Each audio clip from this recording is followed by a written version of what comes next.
Okay, I was correct on putting the oil plug in. The cup needs to be open at the top. The spring is underneath the cup, and the cup, the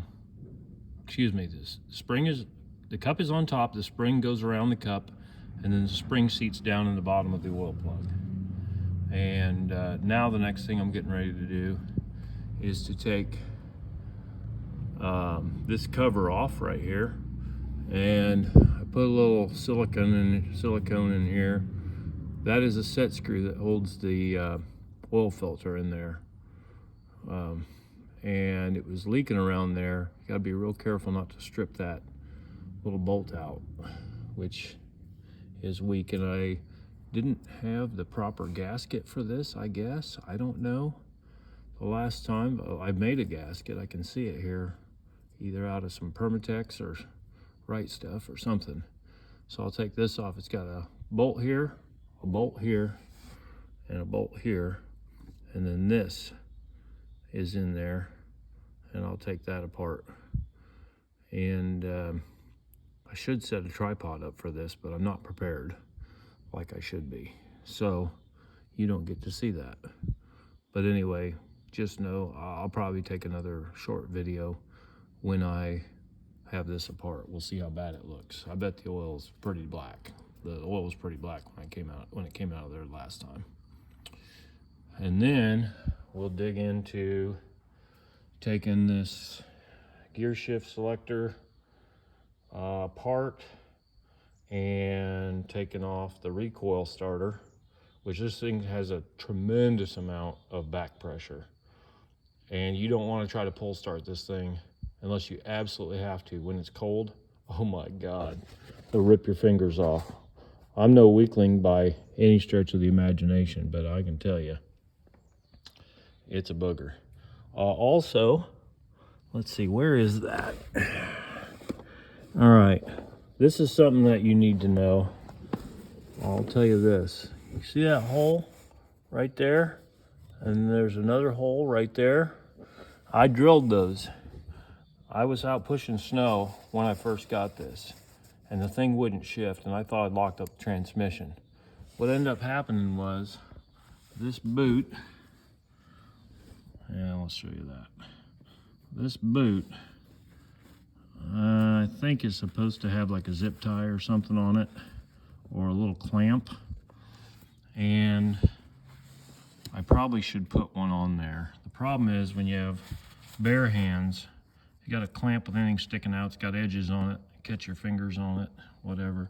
But I probably ought to put a little zip tie on there, a little plastic one, and have the nub pointing away from where it's gonna grab your fingers.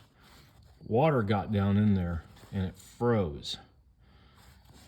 If you look down inside there, there's a shift mechanism with slots in it and whatever. And this froze in the bottom because there's no place for the water to go. So I couldn't figure it out for the longest time why this damn thing wouldn't shift. I had this whole thing apart. I didn't take it apart in the case.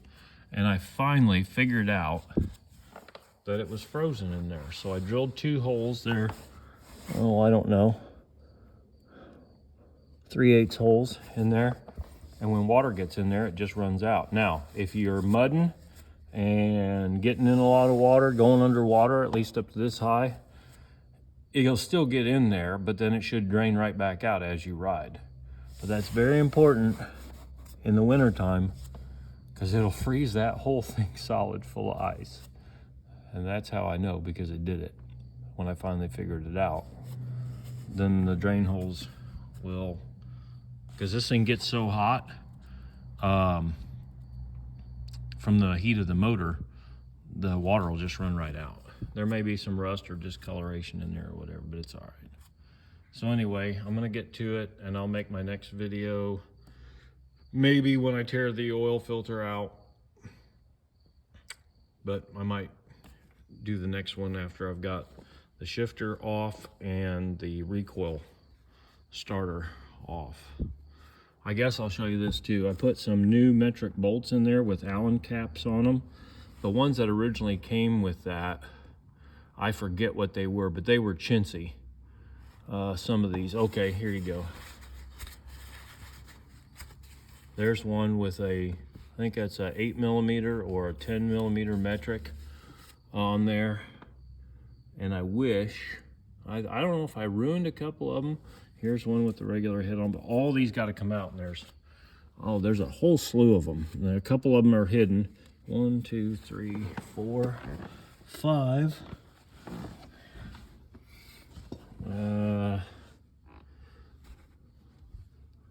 6, and I think these hold on there. 7, 8, 9. I think there's 9 or 10 bolts in there, so you got to make sure you get them all.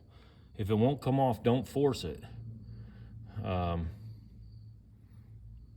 Look for a bolt that you didn't get loose. Okay, well, we're done for now, and this is video number 2. Whenever I get around to doing number 3, we'll do number 3. Thank you.